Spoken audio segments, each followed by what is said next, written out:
Good afternoon po sa mga lingkod ng Panginoon. Welcome po sa pangalawang bahagi ng ating pong pag-aaral sa araw po na ito. Ngayon po ay Saturday, December 6, ano? So, ang ating pong subject ay Biblical Eschatology.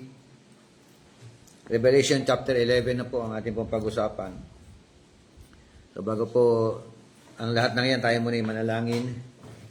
Pastor Jose Miller, open us in prayer. Praise the Lord. Salamat po Diyos sumakan sa lahat ng natin at lupa. Salamat po Panginoon sa iyong patuloy na pag-iingat mula pinunang sa mga street po. Amin po dalangin Panginoon patuloy ng mga Santo sa kanilo sa aming pagkakaan. Patuloy na magtuturo ang Diyos sa magitan ng pagtuturo ng Diyos. Kanuwa Panginoon patuloy sa mga pagkakatawa ng mga bagay matutunan. Amin dito namin sa puso upang magkabay namin ito Panginoon. Pag may turo namin ng tama sa namin mahal na Diyos. Pamangano po kami Panginoon. Hallelujah, praise God. In the name of our Jesus Christ, I pray. Amen. Amen. So, dito tayo sa page 113. Revelation chapter 11. Sa chapter 11 verse 1, mababasa po natin dyan yung the measurement of the temple, altar, and worshippers. Chapter 11 verse 1. And treading underfoot the holy city for 42 months.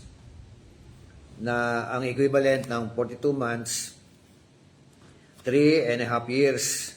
No?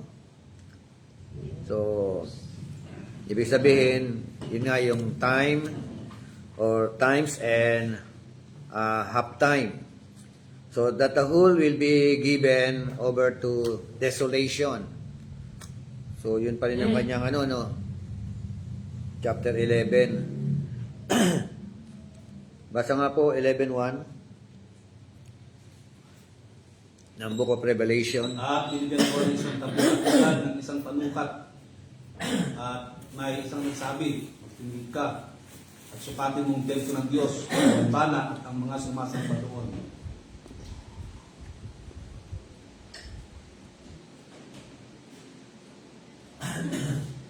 So mayroong sukat, may panukat, may measurement,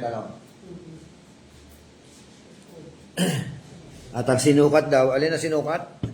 Ng Diyos, ang Yung bana templo. at ang mga sumasamba doon.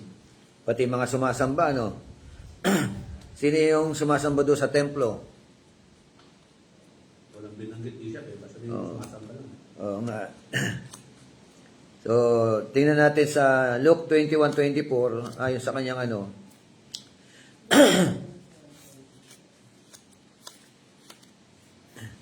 21:24 ng Lucas.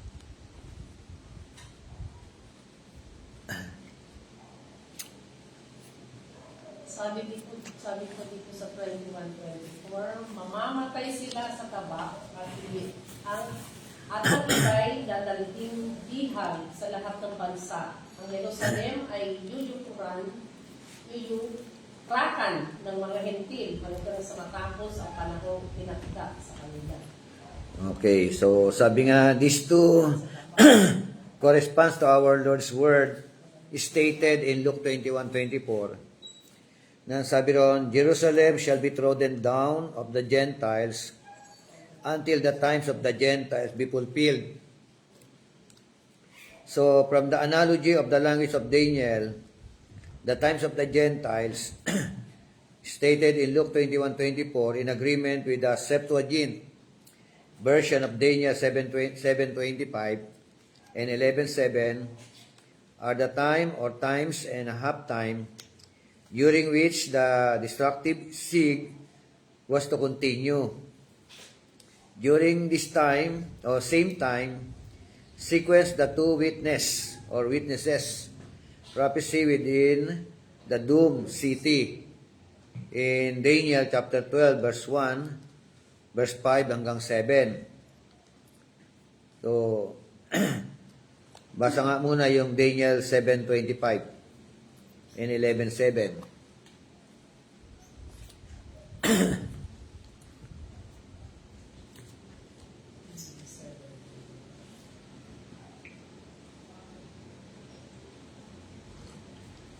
Magsasalita siya laban sa kataas-taasan at pahihirapan niya ang mga iniran ng kataas-taasang Diyos.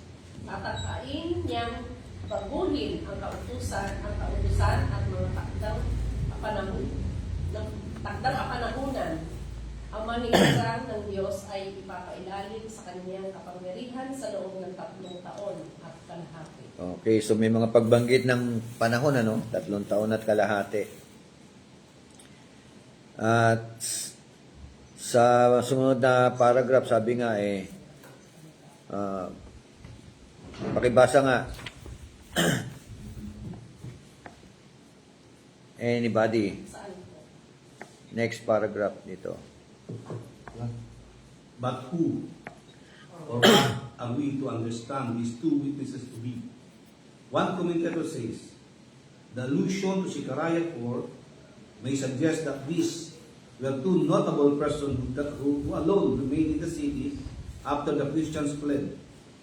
This just became the sole representatives there of the Christian church. So, anong dyan? Ayon dyan, sino raw yun?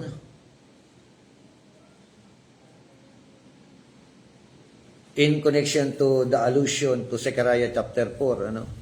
Ano raw yung, 2 notable persons daw. So, ayon diyan, meron daw talagang dalawang common o yung natatanging tao, Dalawa. Di ba meron tayong merong mga kanya-kanyang pagbibigay ng kahulugan sa 2 witnesses na yan. Sabi nung iba, si Elijah, Moses at si Elijah daw. Moses and Elijah. Sabi nila. Sabi lang, yun nga, iba yung mga sinasabi nila, At meron pang nagsasabi na yung Gentile Christian at saka Jew Christian. So meron din ganyan mga pagbibigay ng kahulugan. At dito, ayon doon, meron daw talagang tao na dalawa. Yung 2 witness. Kasi ang binibigyan ng yung ng istorya talaga, yung destruction, yung destruction ng Jerusalem. Diba? Doon pa rin hanggang chapter 11. At sa destruction na yon nga, Luke 21:24, na yun nga yung mangyayari sa kanila, kaya yun pa rin ang kanilang, yun ang pa rin ng Bible, o ng ating manual. Connected pa rin sa 70 AD. Sabi nga, the author of the parousia gave several plausible reasons for supposing they were James and Peter, who abode in Jerusalem to the end. Sino raw? James and Peter. Santiago. Tsaka si Pedro. 2 notable person. Diba, maring ito raw yung 2 notable, o notable. At nandito sila, sa Jerusalem to the end ng 70 AD. So, ayon sa kanyang sariling pananaw naman, my own view is that we should not take this refer to the 2 literal people. Bakit? Anong dahilan niya? Number 1 na dahilan, this is against the consistent non-literal symbolism that characterize this book. Yan ang unang dahilan. Pangalawa, even more important is the fact that verse 8 speaks of their dead body. Mayroon ka di ba? So, in the street of the great city, which spiritually is called Sodom and Egypt, where also our Lord was crucified. Next page, pakibasa po. If John intended to identify 2 literal... Hindi, yung if John na po dito. If John intended, 1:14. John intended to identify 2 literal men, he would hardly refer to the 2 of them as having only one body. But it intended us to understand a collective body of Jewish and Gentile believers. He could intended personify them in this way. This we believe to be the correct understanding. It is an historic fact that in Jerusalem, during the Great Tribulation, both were subject to persecution and even martyrdom. Okay, so, at yan basa natin Acts 7 hanggang 8, ano. So, ano sinasabi diyan?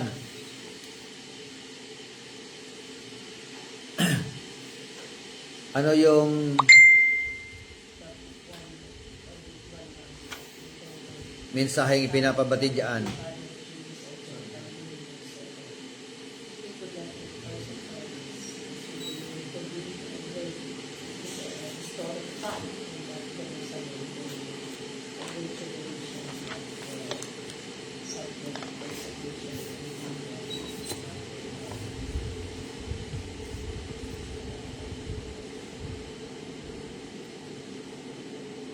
What does it mean?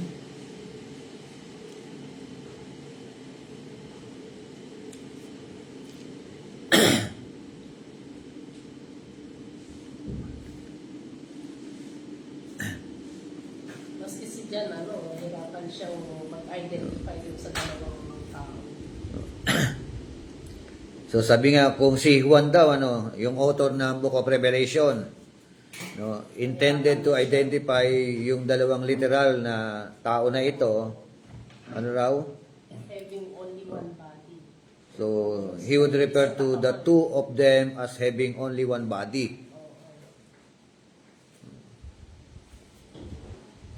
Pero kung intended daw niya para sa atin, para maintindihan natin kung sino tong collective body, ay yung Jewish at saka yung Gentile believers. So yun nga, parang Jewish believer at saka Gentile believers. So kung ganun ang kanyang Yung kanyang gustong ipaunawa sa atin. tama yon. Tama. Parang tama o may tama? Pero, So this we believe to be the correct understanding. Ano raw yung yung correct understanding? it's a historic Yung two witness, Jewish believer at saka Gentile believers. Pero hindi ganun ang sinasabi Oh. dito di siya. Pero sabi niya, it is an historic fact that in Jerusalem, during the Great Tribulation, both were subject to persecution, even in martyrdom. So, kung yun ay raw, pareho sila nakaranas ng tinatawag na Great Tribulation. No? At humantong sa Persecution and talagang martyrdom talaga, persecute. So, sino yung tama? Yung two witness na ito. James and Peter, Jewish Christian and Gentile Christian, na both of them are experienced yung tinatawag na Persecution. Great Tribulation or persecution. So base doon sa mga kategorya na nabanggit na yan, Jewish at saka Gentile believers to. They could not be embodying a person o persona kasi unang-una yung mga binanggit ng ibang mga naghahaka-haka na si Pedro at si John yan, hindi naman nabanggit na sila yung napabilang, nakasama sa mga tribulations na sinasabi dito. Sa Jerusalem. So ito ay metaphor ng dalawang Grupo. grupo. Gentile believers and Jewish believer. Maski ako ganun ang ko dyan. So, yun nga yung mga po pwedeng mga pananaw, Oo. Sige, tuloy natin. Sabi nga, with this revelation, which stands as an episode between the sixth and the seventh trumpets, so we are more fully prepared to feel the tremendous significance of the last trumpet in the lingering hour of the sixth trumpet. So, an awesome pause before the final blast, there is suddenly a great earthquake, and a tenth part of the city fell. So, saan talaga tumutuko yung kanyang ibig sabihin 6 and 7 trumpet, nung hipan ito, what happened? Suddenly, a great earthquake. And what happened? Nung magkaroon ng great earthquake, Bumagsak yung yun. So, a tenth part of the city fell. So, yun ang So, talagang ang kanyang binabanggit, chapter 11 na pinag-usapan natin, Jerusalem na pa rin, templo pa rin, o yung yung destruction ng Jerusalem. Ayun yung kanyang mga hindi ngayon, hindi yung end time. Hindi sa ating kapanahunan o in the last days. Sabi nga, verse 1, the church appears under the symbol of the temple. So, the temple, yung templo na tinutukoy sa verse 1, sino ito? The true, believing, spiritual body of the believers. True, believing, spiritual body of the believers. The outer court, those who are superficially affected. Outer court ng alin? Outer court ng templo? Ang templo. Yung templo, no? So, the significance of measuring is determined by its opposite, the throwing out. Where the measuring line ends, the abandoning begins. So, pagtapos daw ng pagsusukat, the abandoning begins. Yung pong ating binabasa. And sabi dito ng verse 2, leave out the court which is outside the temple, and do not measure it, for it has been given to the nations, and they will tread underfoot the holy city for 42 months. So, anong niya?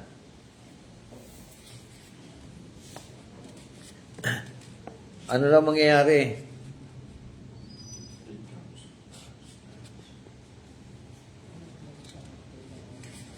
Bakit hindi pinapasukat? Leave out the court, sabi ron, alin yun? Yung outside of the temple. Yung labas ng templo, tama? And, sabi ron, do not measure it. Bakit? For it has been given to the nations. So, kanino rin bibigay? Saan ibibigay? Sa mga Gentiles. Sino mga Gentiles na ito? The Roman, yung Roman soldier, o Roman government. Roman government. So, with the overflowing of the church, by the word brings it, comes to pass that from many who have not shall have taken away from them even that which they have.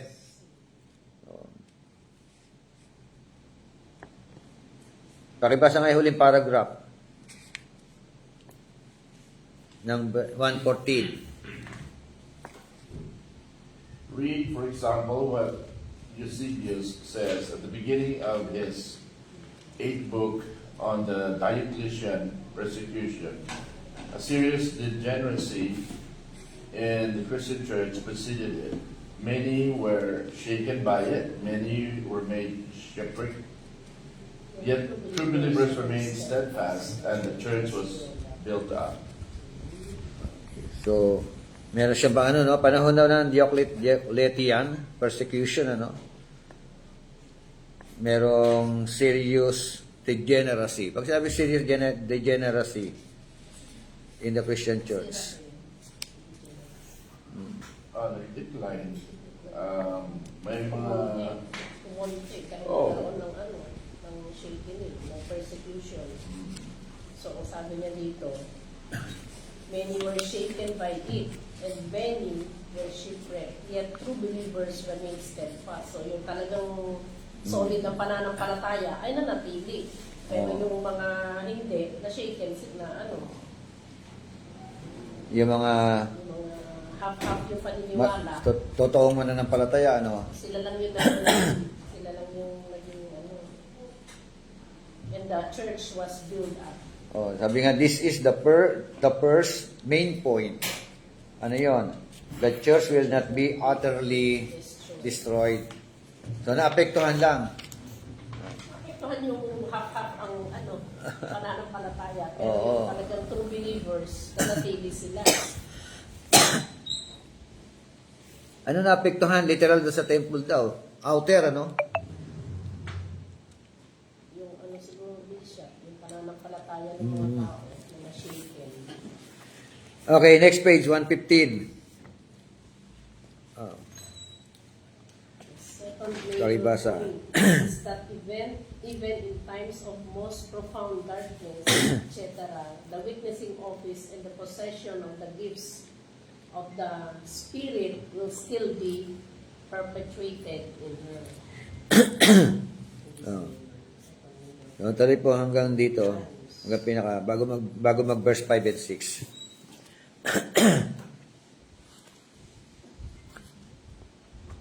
Ang sabi, For all who feel themselves to be weak, there is much consolation in this. I will give to my two witnesses. okay. But at the same time, it points to the heavy responsibility. The two witnesses, the two olive trees, ideal personification representing the entire church, work of witnessing, concretely realized in a multitude of faithful Christians. Why two? two? Because of the law of Moses, in Exodus 7:15 to 25, as when Moses and Elijah appeared with Jesus in Matthew 17:23. They were designated as olive tree and lamps because light and the source of light are concentrated in them. It's by their faithful witness that the temple of God, the true church, is preserved. So may bagbanggit ano, Moses and Elijah. No. Bakit daw dalawa? Bakit dalawa? Because they appeared with Jesus. As when Moses and Elijah appeared with Jesus in Matthew 7. Kung yun na sa 17, 17:3. nang magkaroon transfiguration of the Lord Jesus Christ, lumitaw kasi yung dalawa ron eh. Sabi kasi ang sabi ko si Peter, Lord, gagawa ko ng tolda. Tatlong tolda, isa sa'yo, si Moses, Elias. Moses and Elijah. Basta nga 17:3 ng Matthew.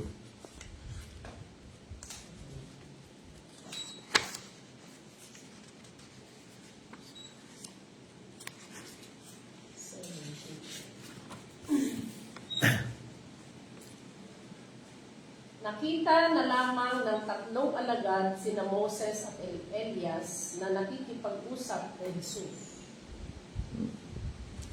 So meron dalawa raw nakita, Moses and Elijah, no? Appeared with Jesus. Kaya bakit dalawa? Yun nga po. Sa Exodus chapter 7 verse 15 to 25, sabi nga, as when Moses and Elijah appeared with Jesus, pero account pa rin na binanggit, they are designated na as olive trees and lamps, no? Because light and the source of light are concentrated in them. No? Sino yung dalawa na yon? Moses and Elijah. No? So, it's by their faithful witness that the temple of God, o yung tinatawag na true church, is preserved. No? By their simple witness. No? Kaya ibig sabihin, dito, no? Sino yung two witness? Moses and Elijah. Eh di, hindi na si John, si Peter at saka si James. Bakit daw hindi pwedeng si Peter at saka si James? Kasi si Elijah lang at si Moses ang binanggit dito na nakita nilang Sa 17:3, no? Oh, Pero historically speaking, ayon sa kanyang kanina, during the time of destruction ng Jerusalem, nandyan yung dalawa. Hindi si Moses at si Elijah. Sino yon? Si James at saka si Peter. Ano po? Kaya, sa history, no? Ng kaganapan.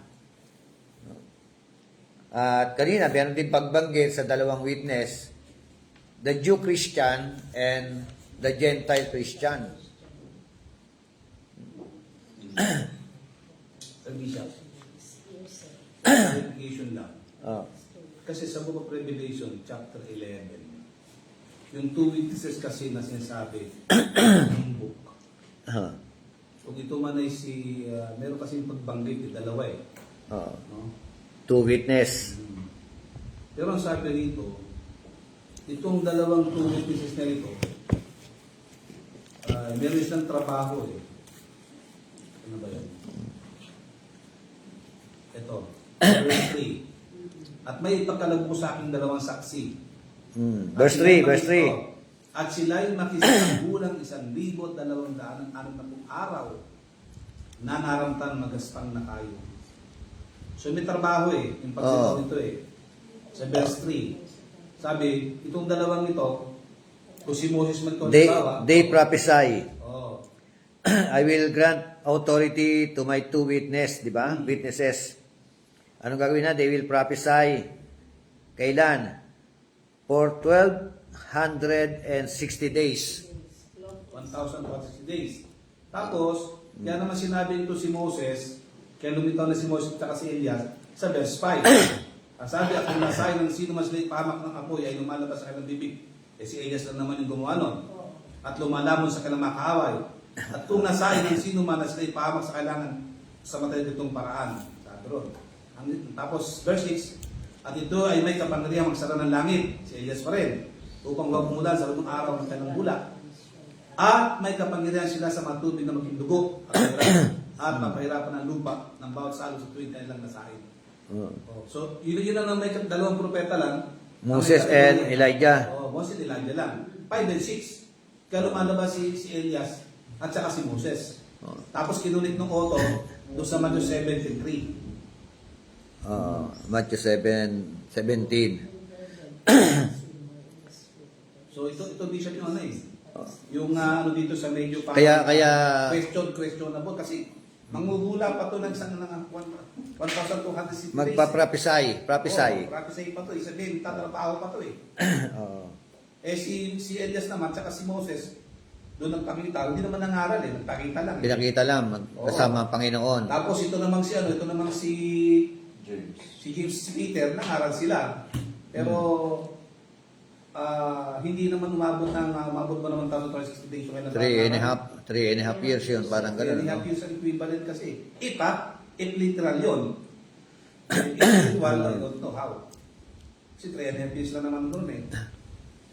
So, yun lang medyo question Bishop dito sa Revelation chapter 11. Kaya nga, check natin maigit. Sa verse 7, sabi roon, when they have finished their testimony, referring to the two, di ba? The beast that comes up out of the abyss will make war with them. Yung diablo yun. And overcome them and kill them. Verse 7. Natapos daw yung pagtapos ng mga testimonya na ito. Kasi trabaho nila. Merong beast, no? Galing sa abyss. Ano ginawa? Dinigma sila, di ba? napatay sila. At na-overcome sila, yung two witness. At sa verse 8, and their dead bodies will lie in the street of the great city, which mystically is called Sodom and Egypt, where also their Lord was crucified. So, yung kanilang yung kanilang katawan, na dead bodies nila, na nasa lansangan. Meron pa kaganapan. Nasa verse street. 9 pa. Tapos, sa verse 9, those from the people and tribes and tongues and nations will look at their dead bodies. Lalabas na whole world to. Oo, di ba? To be laid in the tomb. Oh. Bodies 3.5 days and will not permit their dead bodies to be laid in a tomb. Kasi 3.5 dito sa years. Dito 3.5 days So, naman. hindi raw nalibing. Hindi ililibing. Nabulok na doon. O na Hindi sabihin, pabayaan lang na nandun. pabayaan doon. Panunod daw, panunod ng kailang mga kanilang bangkay. So, hanggang kailan yon na nandoon? 3 araw at kalahati. 3.5 days? 3 days lang yun. Oh. Ayan nga. Sabi ng verse 11, But after 3.5 days, the breath of life from God came into them. Saan? Doon sa two witness, And they stood on their feet. O, tumayo uli, nabuhay. And great fear fell upon those who were watching them. So, kung si James ito, tsaka si Peter, Wala nang. hindi nabuhay, Hindi nabuhay. Na-crucify si Peter, babaligtad Pangalawa, eh. kung ito naman yung church at yung Jews, sabi natin, namatay ito eh. Kung ito yung sabi dito, dead talaga to. Dead, mabubuhay ulit. Pag ito, tatama dito yung Iglesia ni Cristo, dahil sabi ni Cristo, namatay daw ang Iglesia eh. At sila yung nagbangon. Aba, sila pala yung nagbangon. Parang lalabas ito, pwede na magamit ito. So, verse 12, And they heard a loud voice from heaven, saying to them, Come up here. O, galing sa taas, Then they went up into heaven in the cloud, and their enemies watched them. Sino yung niyaya? Umakyat? Ang dalawa. Yung dalawang witness. So, and in that hour, there was a great earthquake. And a tenth, ito na yung kanina, sinasabi natin, Meron daw matinding lindol. And a tenth of the city fell. 7,000 people were killed in the earthquake, and the rest were terrified and gave glory to the God of heaven. Ito based to from 1 to hanggang 30. Ito yung context. Verse 13, Ito yung konteksto nito. Kaya nga iba naniniwala sila na darating ang panahon na mayroong lilitaw na 2 prophet sa Israel na mga ngaral din. Sa end time naman yan. Yun ang kailang End time, mga last days. Na meron pang lilitaw na 2 prophets. Parang ang kailang kategorya, parang mga ngaral to, sabi na mga ngaral, yun narinig ko sa kanila, 2 mga ngaral pa to, pero ang kategorya nila sa prophet ay katulad ni Elias yung isa. Yung isa naman, katulad naman ni Moses. Yun ang sabi ron. Yun ang kailang maging kategorya sa panahon na yun. Tapos, papatayin sila. Yun yung teaching So, kahit Literal. end time, Papatayin sila. Tapos, yung mga bansa na nakakaalam doon sa ginawa nila, parang etc. Magkagalak na, magpapalitan pa ng regalo whatsoever Hanggang sa, yun nga, may tinig, binuha silang muli. Tapos, umakyat sa langit. Yan. Tapos kasunod doon, lindol na Yun ang nila, yung narinig ko na nagturo dati. so kung futurist, futurist ang natin kasi mayroong mga view, kanya-kanyang view. View ng preterist at saka view ng mga futurist. So kung futurist view, ayon sa iyo, meron 2 lalabas Sabi kami na mga ngaral. So sa end time, sa huling panahon. Narinig ka sa end time group. Sa end time group ko narinig yan. Yung sa mga Branham.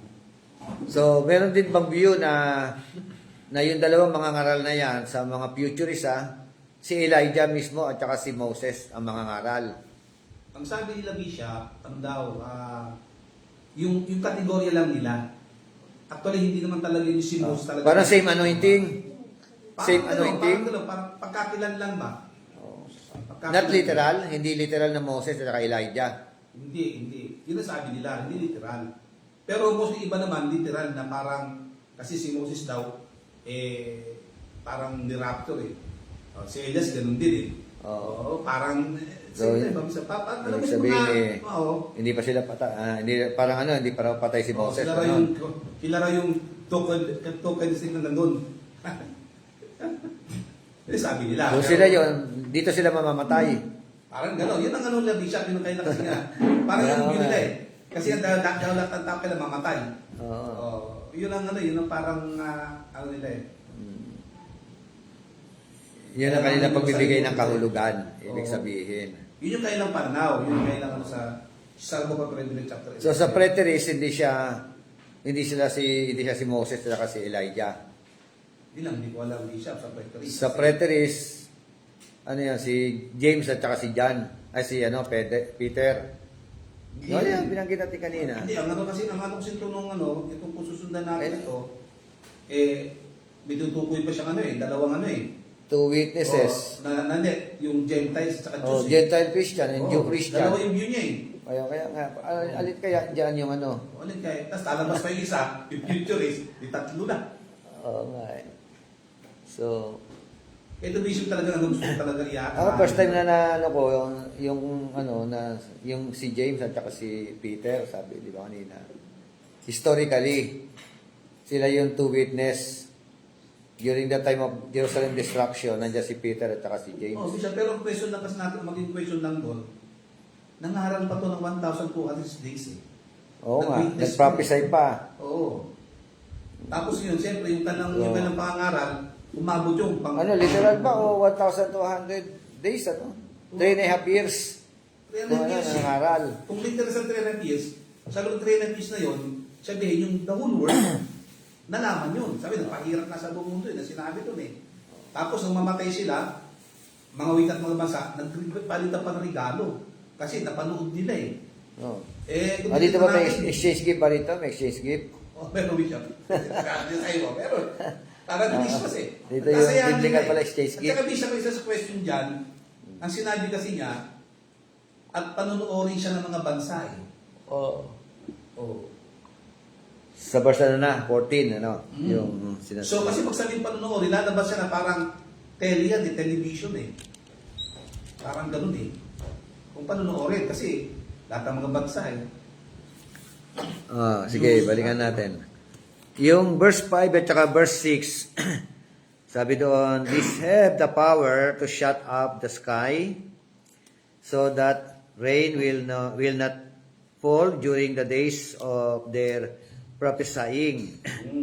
And they have power over the waters to turn them into blood. Anointing ni Moses to, no? Kaya Bishop, Anointing ni Elijah, no? within the futurist of the preterist, na ito si Elias.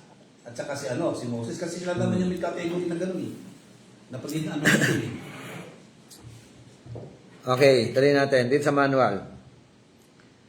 Verses 5 and 6, what Moses and Elijah had done separately is here said to be done by these two witnesses unitedly. Nagawa nila, no? Yung anointing ni Elijah at ni Moses. So, as Christ is both lamb and lion, so the faithful witness of the true church has two aspects, no? Like a two-edged sword. No, katulad daw, si Christ daw, no? Pareho siya, lamb and lion. Ito raw pong faithful witness, meron na, ng totoong simbahan, may dalawang aspeto rin. So, whatever, therefore, strike against him and his two witnesses in a hostile manner will be destroyed by him as by a consuming fire. Sa verse 7, what happened? They will only be vulnerable when they have finished their testimony. O matapos daw yung kanilang mga testimonya. Sa verse 7, merong merong beast na lumaban sa kanila galing sa abyss. At sila po ay nadaig, no? Sabi nga So when God has no further need for their service, and when their death can produce more fruit than their life, and even then upon their overthrow and death, glorification follows. No? So they die only to be glorified. Namatay daw sila for what? To be glorified. If this was rightly considered, it would banish fear and foolish concessions. So the beast here denotes the ungodly state of the reprobate. Hence the pain, the mockery, death, etc., as the godly share Christ's reproach. Okay, natin. Page 116. Pakibasa verse 8 muna ng Revelation 11:8. At ang kailang mga bangkay ay nasa lansangan ng malaking bayan. Okay. Na ayon sa Espiritu ay tatawag na Sodom at Egipto. So, Na doon din naman ipinako sa krus ang Panginoon nila. So verse 8, the great city or equivalent, Jerusalem. So, but the honorable name is not used here because it is reserved for something better. So, we do not have here a statement about the city of Jerusalem considered as political entity, but rather as the degenerate church in contrast with the purified New Jerusalem. As the Lord was literally crucified in the city of Jerusalem, He is spiritually crucified again in the corrupt church. No?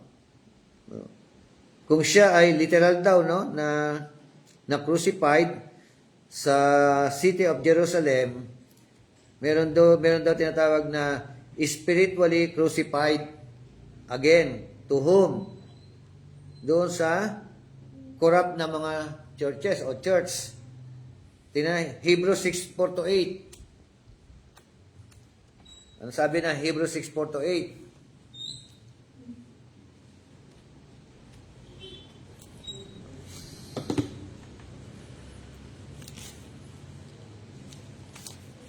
Basa. For it is impossible to bring back to repentance those who were once enlightened, those who have experienced the good things of heaven and shared in the Holy Spirit, who have tasted the goodness of the Word of God and power of the age to come, and who then turn away from God. It is impossible to bring such people back to repentance by rejecting the Son of God. They themselves are nailing Him to the cross once again and holding Him up to public shame. When the ground soaks up the falling rain and bears a good crop for the farmer, it has God's blessings. But if a field bears thorns and thistles, it is useless. The farmer will soon condemn that field and burn it. Okay, so sabi ng verse 4, for in the case of those who have once been enlightened and have tasted of the heavenly gift and have been made partakers of the Holy Spirit. So meron binabanggit, ano? Ano ang karanasan nila? Yung kaso raw ng alin? Yung mga naliwanagan, tama? Na enlightened. At saka nakatanggap ng ano? Yun ang alin? Ng kaloob mula sa kalangitan. Ano pa? At naging mga partakers ng Holy Spirit. So, ginabayan din ng Holy Spirit. Na-experience ang galaw ng Holy Spirit. Sa verse 5, and have tasted the good word of God and the powers of the age to come. Tapos and then have fallen away. So, merong fallen away. Sino yung pwedeng, sino yung nag-fallen away? Pagtalikod, tumalikod, natalikod, Mga dating mga backslide? Ganun ba yon? Backslide ba talaga? Bakit backslide? Kasi dati silang Dati, no? nakaranas na Naka- sila ng ano ng banal na Espiritu Santo at kabutihan ng Diyos. Hmm. Masalita ng Diyos. So, napaka-imposible na raw, no? It is impossible for what? To renew them again to repentance. Bakit? Since they again crucify to themselves the Son of God and put Him to open shame. So, merong tinatawag na literal na crucifixion. Ito naman sila, ano naranasan nila? Spiritual na crucifixion. Pinako nilang uli. O, pangalawang pagpapako kay Kristo. Yung mga ano na to. Yun nga. Impossible na raw no? For them to renew them again to repentance. Bakit? Since they again crucify to themselves the Son of God and put Him to open shame. Kaya impossible na sa kanila. So, sino tinutukoy? Christian in our generation or Jew? Oh, Jew. Parang mga Jew itong siya. Mga Hudyo ito? So, yung mga Hudyo ba ay naranasan yung verse 4 and verse 5? Ito yung walang in-identify dyan Kung Jew o Gentile? Gentile dyan. Kung sino yung mga na bahaginan ng salita ng Diyos, ng kagandahan loob ng Diyos, nakarinig, at naranasan nila na mabuti ang Diyos once upon their life, nakilala nila ang Panginoon, narinig nila ang katotohanan, and then sabi dyan sa verse 6, and then turn away from God. So kumbaga, hindi Tumalikod. nagbunga sa kanila yung Gandahang loob ng Diyos. yung kanilang mga naranasan lahat. Kasi sabi dyan sa verse 7 and 8, when the ground soaks up the falling rain and bears a good crop for the farmer, it has God's blessing. Kapag ka namunga ng mabuti, ng maganda. No? But, verse 8, if a field bears thorns and thistles, ganun din, nakatanggap din ng blessing, pero ang inilabas na resulta ay thorns and thistles, it is useless. The farmer will soon condemn that field and burn it. And burn it. Ibig sabihin, may mga tao talaga na nakapakinig ng mensahe pero hindi namunga sa kanilang buhay ng Mabuting bunga. ng mabuting bunga. Ito ay i-condemn lang ng Panginoon. So pareho silang lahat ng mga tao kasi nakarinig kasi nga for God so loved the whole world, the world yan eh. So yung rain, blessing ng Panginoon falls sa godly at saka sa sinful sa. Pero ang batayan lang talaga ay yung bunga. So ito hindi nagresulta ng magandang bunga at nagresulta ito ng pagtalikod. Yung pagtalikod nila, pagkatapos silang maranasan lahat ng yon, nangangahulugan ito ng na imposible na silang bumalik pa sa Panginoon. Kaya ang hirap kunin yung mga ang hirap. Ibig sabihin, dati silang nasa Panginoon. Opo. Pero hindi, dati silang kasama sa church. Naranasan nila, di ba? Pero hindi talaga hindi sila regenerated. lang ito. Hindi sila regenerated. Kasi, yung sinasabi ng Book of Hebrews chapter 6, ano to kami sasabi niya na walang tinutukoy ito. Parang the peril of falling away ito di ba? Falling away. Iba yung apostasy. Kasi parang iba sa apostasy ito. Iba sa apostasy. Kundi, apostas ito ng ano ng parang spiritual na yung ano nito eh. Siya, kung titingnan natin, ito kasi tutuloy ito sa mga believers to eh. Kasi kung titingnan natin, katulad ni Dimas, ano sabi ni Pablo? Si Dimas, mas inibig yung sagutan. Iniwalayan siya ni Dimas eh. Diba, Bishop? At meron pang sinabi siya na si Pablo sinabi rin na lalabas din sa inyo yung mga yung mga parang magiging mga false prophet whatsoever, no? So, parang ito, kung si Dimas nakasama dati ay humiwalay ka sa kanya, may ganun din mga tinatawag natin mga mananampalataya, iiwalay din sa Diyos. Ito yun. Kaya nga nasabi ng Book of Hebrews eh. Kasi nga si Dimas, nakasama ni Pablo, iniwalayan siya eh. Hindi ko lang sa kumata na base. Basta, Ang basihan ko, Pastor, dito sa chapter na binabasa natin, ang context nito ay, or ang clue na to na hindi tutunay ng mga Kristiyano, itong verse 4 to 5, hindi ito nagkaroon ng regenerate life or naging born again sila, nakarinig lang sila, nakaranas sila. Katulad ng mga marami sa Jerusalem na pinagaling ni Jesus, pinakain ng bread and fish, yung 5,000 men. Pero it does not imply na sila ay regenerated, na born again sila. Nakaranas lang sila lahat ng yon. And then, they turn away from Jesus. Kasi, ang clue ko dyan, yung 7 and 8. Hindi Pag nagbunga ng good crop, yan ay blessing ng Lord. Yan ay siya. kaloob o grace ng Lord.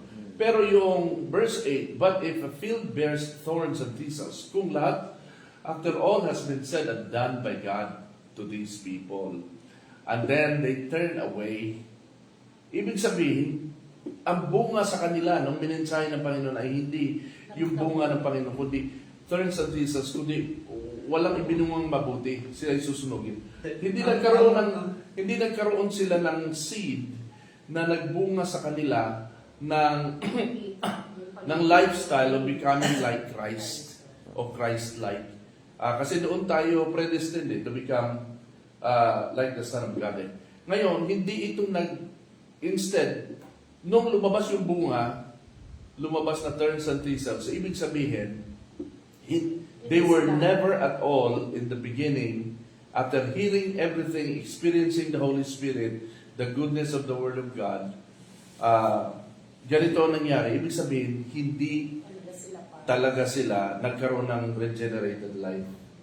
Hindi ito yung na-regenerate sila, na born again sila, tapos na-unregenerate ulit. Kumbaga, si Christ pumasok sa kanilang heart, tapos lumabas ulit. Walang ganun. Hindi ito. Kasi ang sabi sa verse 6, and then turn away from God. After all of these things, then they turn away. After they experience yung verse verse 5 at verse 6. Ikaw titignan kasi natin, medyo may pagkakaiba doon sa sinasabi mo na yung parang nakinig, yung pinakain ng Panginoon sa halos 5,000 souls yun eh. Diba? Pero kung titignan mo, ang day of the Pentecost kasi, I believe na yung mga sumunod na yun, sila rin yung nabautismuhan doon sa Acts chapter 2 eh. Na 3,000 souls, tapos sumunod, everyday dinadagdag eh. Kasi nga sumunod sila sa ilang ng 3 days eh. Ibig sabihin, mga nabautismuhan ito ng Espiritu. They have experience kasi sa ilang Holy kasi Spirit, eh. sa ilang kasi wala pang baptism ng Espiritu, wala pang Holy Spirit na binibigay doon. Healing pa lang sila doon eh. Hindi, Hebrew na ito eh. Yes, sa Hebrew kasi, naranasan kasi nila yung spiritual ano dito, yung sabi dito. Oo nga. Yun. Ano ba tayo? Chapter 6, verse 4 hanggang 8. Sa pagkastukusan minsan ng sa kaloob ng kalangitan, at nakabahagi sa Espiritu Santo. Naranasan nila. Naranasan ng kasi Holy nila Spirit. So ibig sabihin, talagang they done. Tapos ngayon, ang nangyari, tumalikod sila. Tapos ngayon, sabi dito, hindi na sila mababago pa ng pagsisising muli. Sapagkat para sa kanila, pinapakita Kasi kung wala ka kay Lord, dapat hindi gagamitin yung terminology na tumalikod.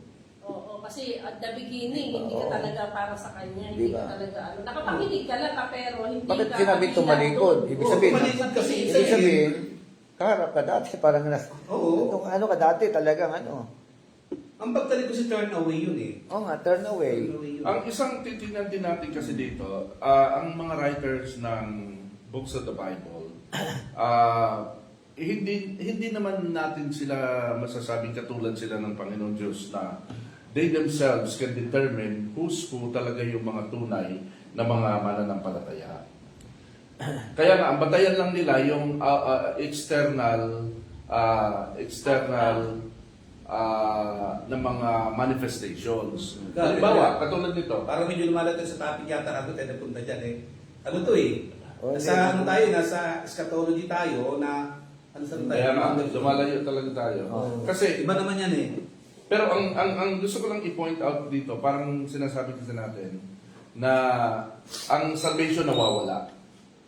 No? Parang si Lord ay gumawa ng isang hakbang, nagbigay ng isang priceless na gift na binigay niya. Pagkatapos, papayag lang siyang mawala. Okay. So, yun yung point dito. Ang inaano ko dito, these people na nakaranas ng kagandahan loob ng Panginoon as a whole, ay hindi nangahulugan na nagkaroon ng regenerate life o nagkaroon ng effect na sila ay talagang nagkaroon ng nabago para magbunga sa kanila. Ang naging bunga, masama, ibig sabihin, na parang sa church lang, 100 ang umaattend. Ang assessment natin, ito, mga anak to ng Diyos lahat, na born again to lahat, tumanggap to sa Panginoon. Taas ang kamay lahat ng born again lahat. Taas ang kamay lahat yan. Pero ang makakapagpatunay lang talaga na kung sino-sino lang na umaattend sa church, ang mga tunay na mananampalataya, ay yung kanilang at the end of the day, na kung sila ay magpapatuloy ba o hindi, kung sila ay lumalakad sa salita ng Panginoon. Ganun lang yun. Kasi sa church, mararanasan mo ang goodness of God and all. No? Hindi kaya ang tinutukoy na naman niya rito, yung mga Jew, na sa kabila ng naranasan nila lahat ng kabutihan ng ating Panginoon. Di ba? Yan, naliliman sila ng ulap, ginabayan sila ng araw, di ba? Ng pillar of fire, pillar of clouds. Pwede talagang So, Jews. dumaan sila sa dagat. Lalo't Hebrews ito Di eh. ba? Oo, kaya nga, yun nga, kaya nga tingnan natin. Kasi minsan, nilalagay natin sa sarili natin. Hindi kaya sila ang tinutukoy that they will experience all these things, ano? They have tasted the goodness of God, everything, di ba? So, they have the Holy Spirit Ibig to sabihin, guide Lisa, them. Itong 6-4 na to, hanggang 6, Hudyo ang binabanggit Kaya, dito. Bunjo na naman. Kuya, Pwede, natin, pwede Bunjo. talagang Hudyo kasi Hindi, kasi Para may lahat to eh. para sa lahat to eh. Meron kasi, sa 1 pa lang kasi meron ng ano to eh, meron na to yung tawag na context ito eh. O, kanino ba to? Kung tayo tumigil siya, tanang unang simunang aral ni Kristo. Pagpasasakdalan. O, doctrine of Theism, sabi niya. Verse 8, If this will do, it God's permit. Ating gagawin ito kung ipahigit ng Diyos. Nasa ka pumasok ng verse 4? Ang kategorya lang naman ito sa pagka ito 4, 6, and 5 naman. Umano naman ito sa church eh. Tumutukoy ito sa church, di naman sa Hudyo lang eh. Kasi yung verse 1, tumutukoy yung sa church eh. Tapos pagdating sa 4, ganun pa rin. May similarity pa rin eh. Sasabi na tungkol minsan na liwanagan at nakalasap sa kalulod kalangitan at nakabahagi ng Espiritu Santo. Di ba? Tapos at nakalasap ang salita ng Diyos at nakapalit sa panahong darating. Sa kamatalimod, sabi. So, isipin, kung Hudyo lang to, pero parang medyo questionable na to. when it comes to the gospel kasi, para ito sa Hudyo at saka sa mga Gentiles. Hindi, wala nang problema doon na ano eh. Kaya lang kasi magkakaroon kasi tayo ng ano dito. Kasi ang nangyari kasi dito, kapag ka-predestined ka, yun talaga yung lalabas doon eh. Na yung nawala yung makaligtasan yun. Kakaroon kasi ng debate doon. At alam natin na yung mga aral na yan ay pinanggalingan. At yan hanggang ngayon, hindi batihan niya ng madami. Di ba? So, merong may particular na sinasabi dito, kaya nga sa verse 4, For in the case of those who have once been enlightened, no? May light kami. And have tasted the heavenly gift and have been made partakers of the Holy Spirit. So, yung sa kaso raw ng mga ito, no? For in the case of those, no? Hindi lahat, meron lang, ito yung kaso nila. Naranasan nga nila yung mga bagay na ito eh. They have tasted the good word of God. They have experienced the power of the age to come. No? Yun na, no? Tapos verse 4 and verse 5. Di ba? They have been once enlightened and have tasted of the heavenly gift. Merong binigyan ng gift eh, no? Naranasan nila yun eh. At naging mga partakers daw ng Holy Spirit eh. Kasi tama naman sinasabi mo na sa panahon kasi natin ngayon, lahat na sa church, na masasabi talaga na yan ba lahat eh, sabihin natin, nakinig lang, tumanggap sa Panginoon. Sabi yung, sino gusto mo ng impyerno? Wala namang tatas ng kamay dyan eh. Pag langit, lahat tataas yan eh. Pag nasa church, at mananampalataya, lalo na ikaw ang nagpumpis mo dyan, whatsoever, at kasama mo na, natural, hindi mo mag-distribute, talagang papatuloy pa hindi. Ganun kasi yung sinasabi assessment natin. mo doon, Kaya same lang na dito, yun. Kaya nga sabi dito, may verse 6, sinasabi. Diba? and then have fallen away. Yun na yun eh. And then have fallen away. After all these things, and then have fallen away. Lumayo pa rin eh. Di ba? So, Nakalasak na sila kung bagsa ibig sabihin talaga na-experience nila yung ano eh. Yung So, heavenly ibig sabihin, gift, Bisha, and na-experience nila na born again na sila, anak na sila ng Diyos. then, yun ang nawawala. sinasabi lang dito, na naranasan nila yung mga bagay na ito. Oo, naranasan. Ito yung lahat na to, lahat ng verse 4 at verse 5 eh. They will experience all these things eh. And then sa verse 6, and then have fallen away. Oh. Tapos sabi lang, it is impossible to renew them again to repentance. Mahirap sila yung parin. Mahirap na raw, imposible raw, Mahirap pero may sila. pag-asa pa rin, ano? Ewan ko Pero- Imposible, pero... Pero ang punto ko lang naman dito, kasi ang pulling away talaga, Bishop, ganito. Yung talagang backsliding. Halimbawa, sa Hudyo. Ang backsliding kayo sa Hudyo, yung bumalik ka sa pagsamba sa mga ibitunin ng Diyos. That is pulling away. Sa kanila yun eh. Hudyo ka. Tapos, magkasamba ka sa ibitunin ng Diyos. Pulling away yun eh. Yun yung literal na, Pulling away yun. Para sa Hudyo, pulling away yun eh. Oo. Pero kung titingnan mo, yung mga Hudyo, dadali na ngayon sa lupang pangako eh. Pero nung ginawa, dahil sa katigasan ng ulo lang, nilipod sila nga sa ilang eh. O Hudyo yun. Anak ng Diyos yun. Ano ba pagkakaiba ng Hudyo sa atin? Dahil ang God of God nga eh. Talagang hanggang ngayon yan, minamahal sila ng Panginoon eh. Ililigtas pa rin sila ng Panginoon kahit nagano'n sila eh. O di ba? O huwag natin sabihin na yung mga namatay din, hindi mga Hudyo yun. O, at ang sinasabi, tayo din naman, spiritual Jews. Oh, sa Tagalog, basahin ko.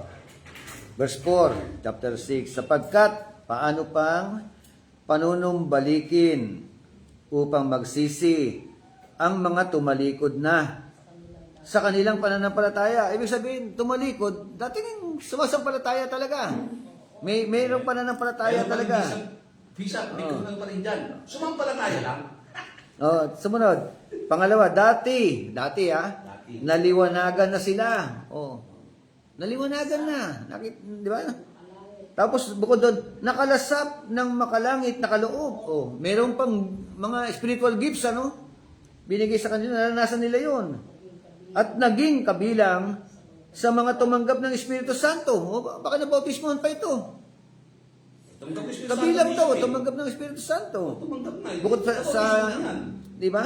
Bautismo, pwede. O kaya, spiritual gift naman yung kabila, yung na una. Merong mga spiritual gift eh.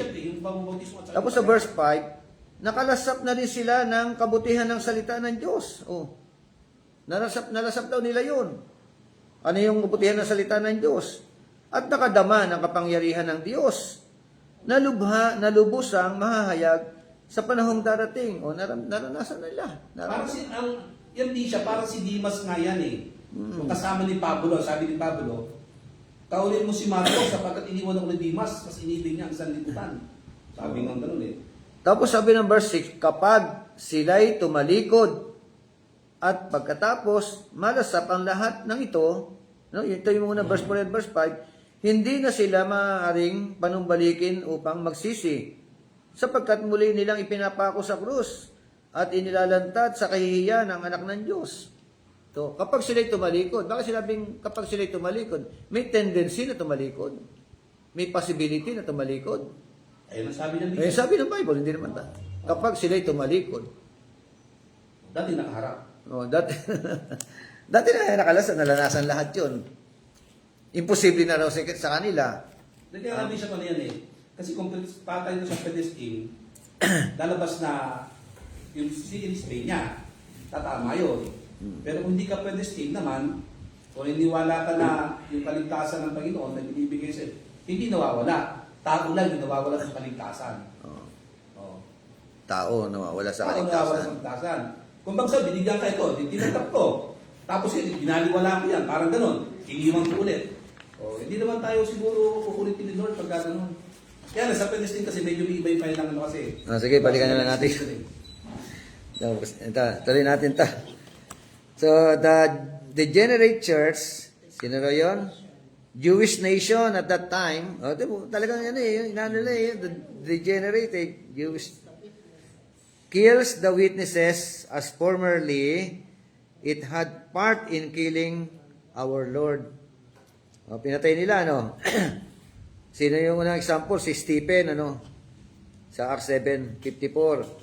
So the 3.5 days are an imitation of the history of Jesus, whom his faithful servants must follow, as this also indicates the transitoriness of the world's victory. God's true church has no weapon of offense but the word. The power of the true church is such as to torment the ungodly. This will always be in the evidence if we are faithful. The power of the true church daw, ano?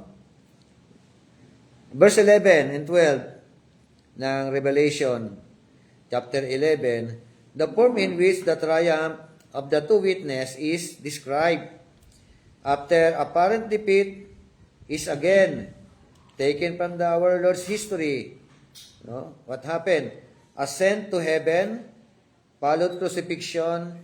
In a sense, this is recapitulated in the lives of believers. So, katulad ng naranasan natin Panginoon, ano? So, we see this concretely in the recurring victory of truth through men who were reviled in their day, like for example, Athanasius, Calvin, Machen, but are honored now. No? Katulad ni Kurt, di ba? O, mga namatay for the persecution, even in the world, while those who were honored then are now despised. No? So, yung mga nagbuwis ng buhay, merong gantimpala kay Lord. No? Pero yung mga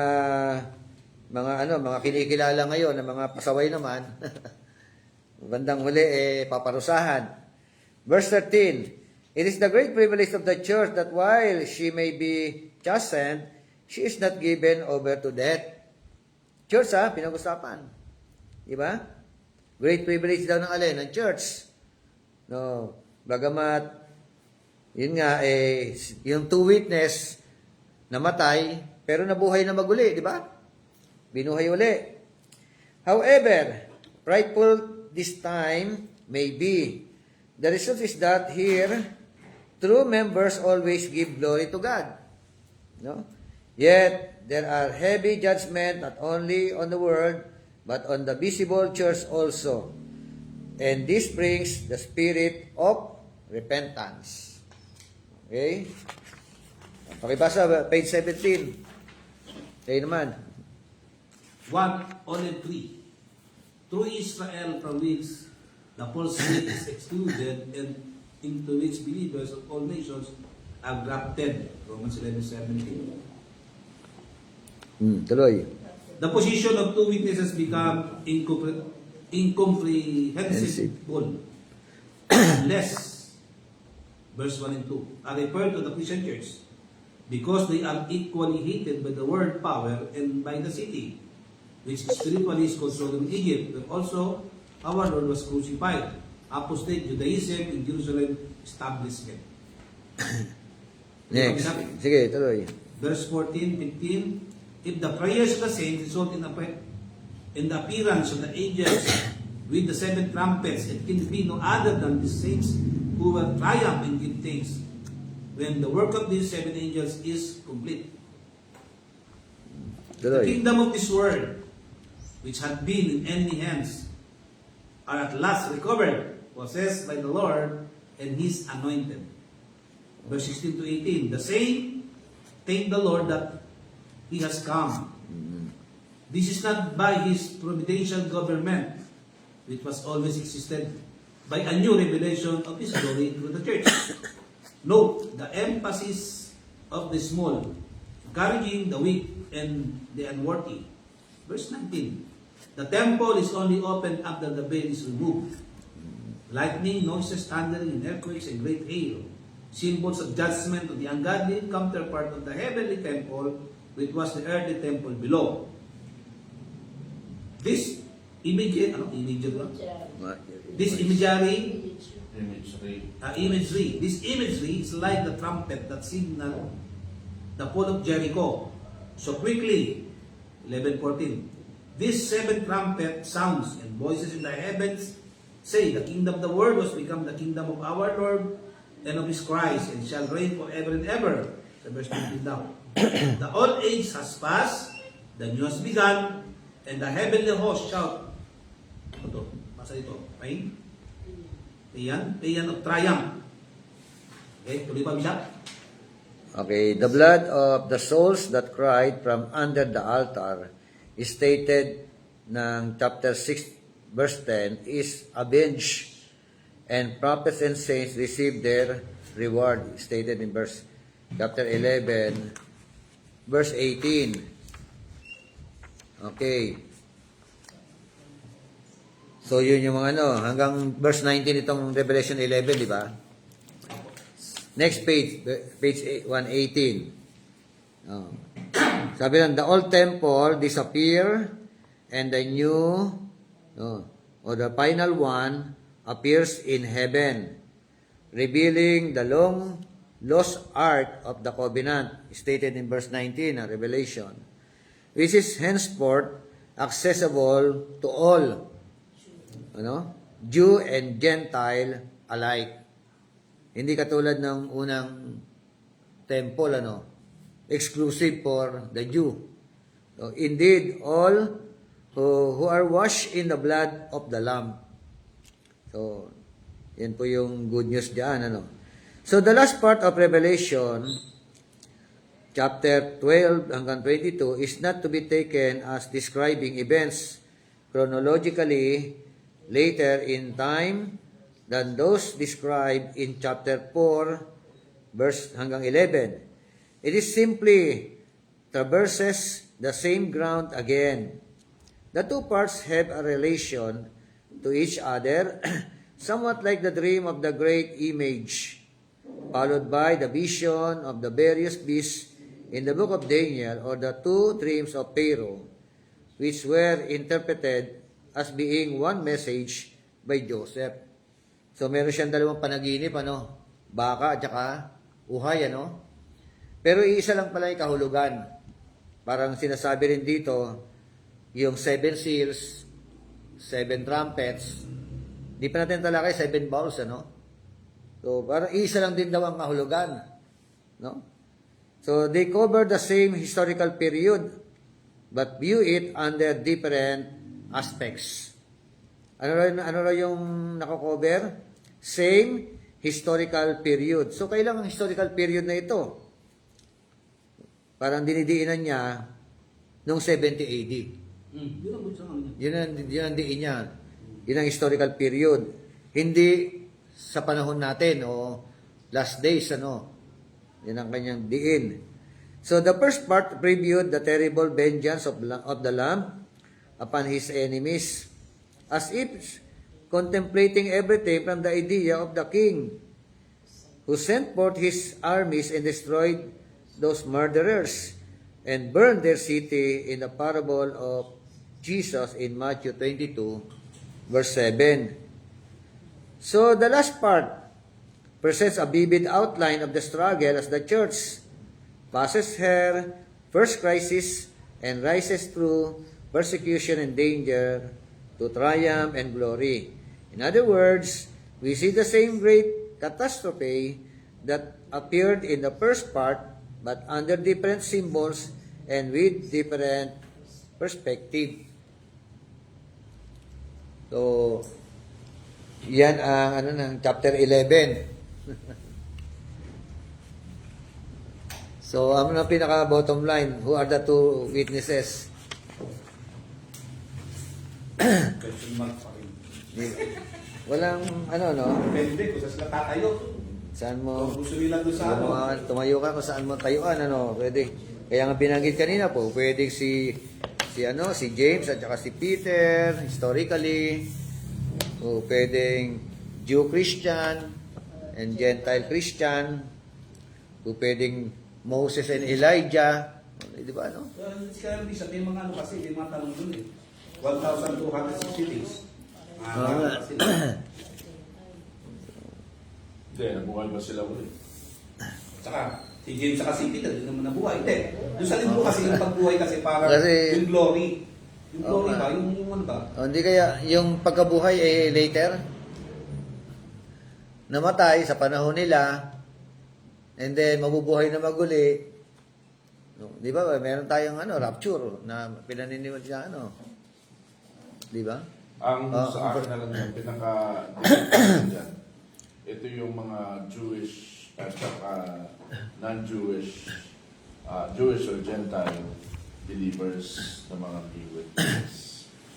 Hindi kasi ano nga Sa Panginoon. Kasi pinatay nga Sabi pinatay nga pinatay talaga Sabi kasi patay talaga. Oh, namatay sila. Church cannot kill them. Oh, kailan mabubuhay? Yung ng church Diba? Hindi kaya nga naman yung sinabi doon na namatay sila pero So they, nag-exist they pa were rin. they were martyred. Oo. Tapos yung kanilang mas marami pa silang naging buhay. Mas marami pa silang Bunga. naging bunga nung sila patay na. Yun yung kanilang Testimony pinaka-resurrection. kasi nila yung nag-arise. Katulad nitong pagkapatay kay sino kay Kirk. Charles Kirk. Oo. Mas marami pa yung magiging bunga sa pananampalataya kaysa nung Ang ano kasi doon, sa book of Revelation kasi tingnan natin kasi the two witnesses kasi nangaral sila na pinatay. Hanggang doon na pinatay. Pinatay. Kung yun na yung church, iba i-revive nga sila Kung mismo yung sasabi natin parang church or i-revive yun Sabi, mabubuhay muli yun At ang sabi nga doon nagkatuwaan nga yung buong mundo sa pagkamatay nila. Napanood nga, sabi nila. So, ibig sabihin, paano mo i-describe mo yun? Kung yun yung church, yung Jews and Gentiles, kasi pinatay Kung sila yung witnesses doon Kasi nangangaral pa sila 1,260 days Tapos sila patayin. Oo. Pagkapatay nila, Full of power yun. 3.5 years. May kapangyarihan talaga yun. Araw na kapabayan sa lansangan, panunuhin ng bansa, magkakatuwaan sila, and after that, may tinig na sa langit, pinabago sila, pinakit sa langit. At tinunod po sila kailang mga kaawin, umakit sa langit. Sabi ko. Paano diyan yan? Paano nililate ito sa mga sa Elijah mga yan. bagay na kung yan ay Jewish and Gentiles, at kung yan ay si James at si Peter, Hindi, yun ay future event pa. Kaya nga hindi nga masasabi ito. Ang mga preterists, James Peter lang yon. Pero ang mga futurists, ito na yung mga Jews and Gentiles believers. Kasi sa kanila lang applicable yung sila yung tanong lang doon. resurrect at sila yung kukunin. Hindi ito applicable kina James and Peter. Pero kung preterist viewer ka, doon ka lang. Pero may mag-a-arise na question ay paano itong muli silang binuhay, itong mga resurrection of the dead. Ito yung hindi nangyari kay Peter. Kasi kung, wala tayo sa, dito sa, tapos natin sa preterist Kung magpo-futurist kasi tayo, at tinutukoy natin dyan na yung Jewish at saka yung Gentiles, how could na pinatay? Kasi pag sabing pinatay, kill talaga to Walang pagpapatuloy sa pagpatay. Ang pagpatuloy lang dito, ang kasunod nga ng event doon bubuhayin silang muli Tapos may na makaaway nila Kasi matatapos yung waiting kasi, mag-waiting sila ng 1,012 days. Okay, doon, sikat siya doon sa 1,012 days na yun. Kaya nga magagalit mga bansa Sabi, pinaghirapan siya itong dalawang ito Yung pagpatay sa kanila, tsaka yung pagkabuhay na maguli. Di-end ka lang pangangaral. Wala na. sila. Kailan mangyayari yun? Pangarap nila, pero yung naging testimony nila, yung naging buhay nila, nung buhay pa Walang problema doon. Ang tanong ganito lang. Binuhay kasi sila eh. Tapos tinig sa langit, sinakyat sila. At nakita sila ng mga tao. So, paano pa dapat i-connect ito doon sa ano, sa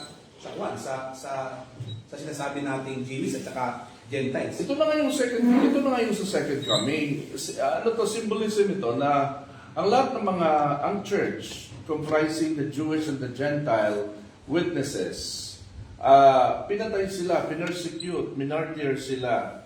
And then, dumating ang Panginoon, kinuha na sila, binuhay sila muli, kinuha sila. Ang muling pagbubuhay, mangyayari lang naman ito sa second coming. So, ito na yung panahon na yun. This is the end time. Kaya nga, futuristic ito ang basa ko dyan. Hindi ito preterism, itong ang din ko dyan. Kung isasama natin yung part na yon. Pwede yun. Given the fact na si James at saka si Peter, hindi naman sila muling nabuhay. Ang iba kasing futurist kasi, naniniwala sila kasi na ano eh, na matatayo muli ang temple sa Jerusalem.